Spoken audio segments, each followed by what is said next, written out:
problem where you could see how you can apply many of the functions that we've learned, and using the absolute formulas, payment formulas, and today's date. If we have a starting interest of 7.5%, we could put a formula here that just equals this 7.5%. If we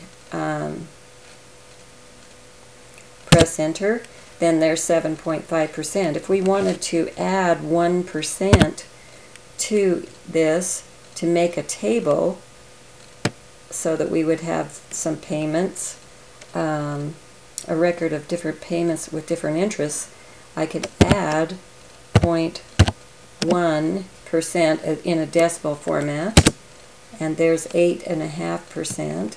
So then I could just copy this down, and we could go down to 12.5%.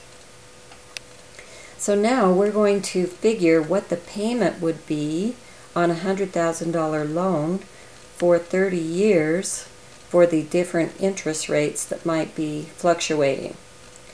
So we will find a payment formula.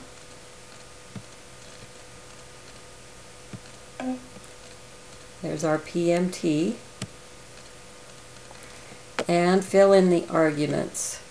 So the rate is 7.5%, but that is an annual rate, so we have to divide it by 12. And the number of payments per year, this also we want it to be, this one above here, we want it to be relative so that it will copy down to each row in the cell. So the number of payments per year, we can't use this 30 years because it's a combination of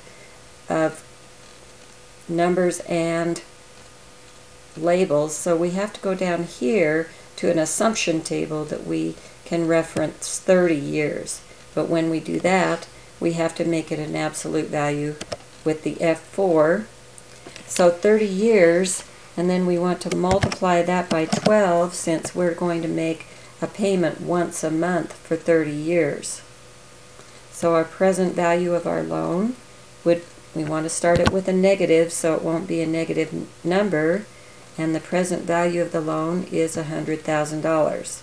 But I do need to go make that absolute as well so that that won't fluctuate either. So that is our formula. We do OK, and then just simply copy that down.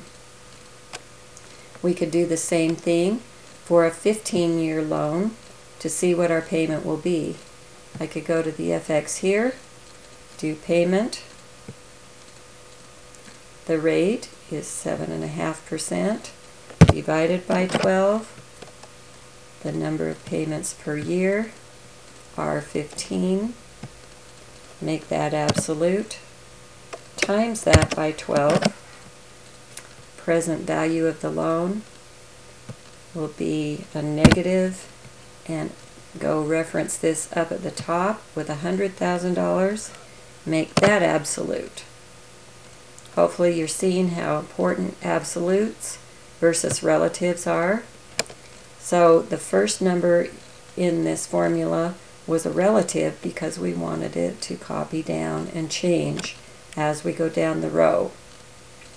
Now the difference between the two different loans is a simple subtract problem, so we'll just do equal, take the 15 years minus the 30 years and enter and copy the formula down. We want to put today's date here, so that formula is equal today, open and close parentheses. And so that will always be today's date. If you open that tomorrow, then the date will reflect tomorrow's date. So this is an awesome way of using your payment, your relative, your absolute formulas, and today formula.